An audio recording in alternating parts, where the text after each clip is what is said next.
A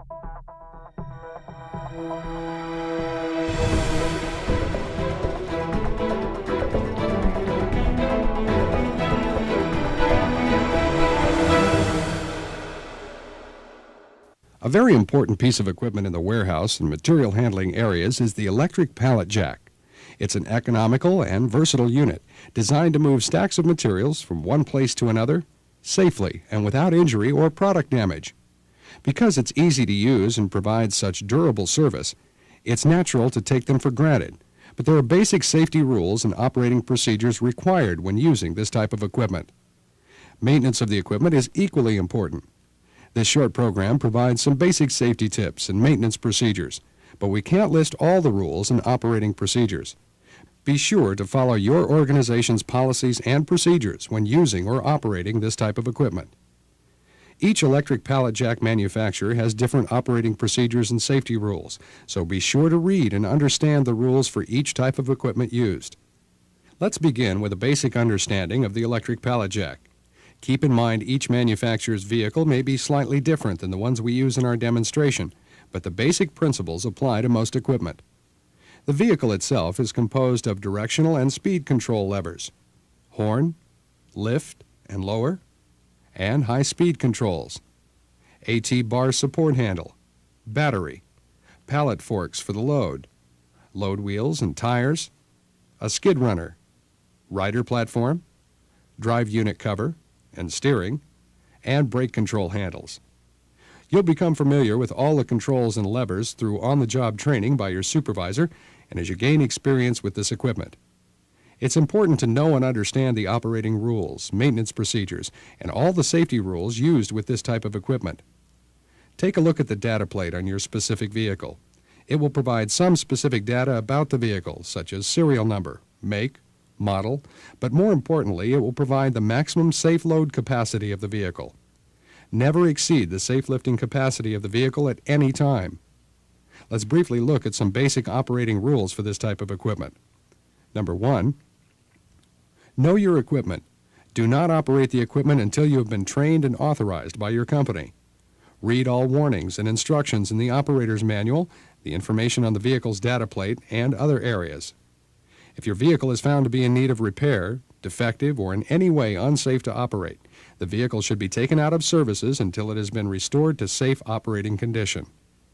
Number 2, no riders. Passengers are not allowed to ride on this type of equipment. Be sure you never permit anyone to stand in the area where the load is being positioned or deposited, as foot injuries can easily occur. Number 3, make sure your loads are stable and are not stacked too high. Loose or unstable loads can fall and cause serious injury. Use special care when handling long, high or wide loads to avoid losing the load, striking bystanders, or tipping the vehicle. Carry the load flush against the load stop. Number 4, center your load. Before lifting, be sure loads are centered and forks are completely under the load. Of course, never overload the vehicle.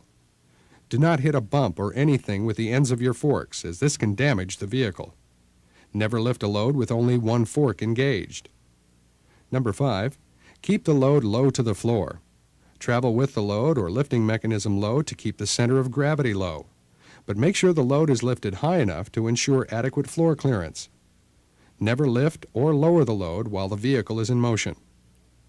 Number 6, avoid sudden movement. Start, stop, travel, steer, and brake smoothly. Use special care when traveling without the load, as the risk of overturning this vehicle is greater when unloaded. Number 7, exercise caution on ramps and inclines. Travel slowly and do not angle or turn on ramps. Always travel with the load downhill when using pallet jacks. Be extremely cautious when operating the vehicle near the edge of a loading dock or ramp. Number 8, secure bridge plates. Drive carefully and slowly across dock boards and bridge plates. Never exceed these dock boards or bridge plates' rated capacity and make sure they are secured before driving on these plates. Number 9, do not operate this equipment with greasy hands or shoes. It's too easy to slip off the controls and create an unsafe condition. Number 10, come to a complete stop before changing directions. Number 11, Continuing to operate either the drive or hydraulic controls in a situation where the truck or load will not move will cause damage to the electric motor. Number 12, do not push extra loads or other pallet jacks. Pushing another vehicle or extra loads is damaging to the vehicle's working parts. Never allow your vehicle to be pushed or towed by another vehicle. Should a truck become disabled and require moving, notify management for the proper procedures. Number 13, when traveling, keep your hands, feet, and other body parts inside the running lines of the vehicle. Always look in the direction of travel and keep a clear view of the path of travel. When visibility is impaired, operate the vehicle with the opposite end in the travel direction and use caution. Be careful of drive-end swing when turning while operating the vehicle in reverse. This could result in damage to material or equipment, specifically to the drive end of your vehicle. Another very important safety tip is to keep your feet away from the front skirt and rider platform when maneuvering the vehicle.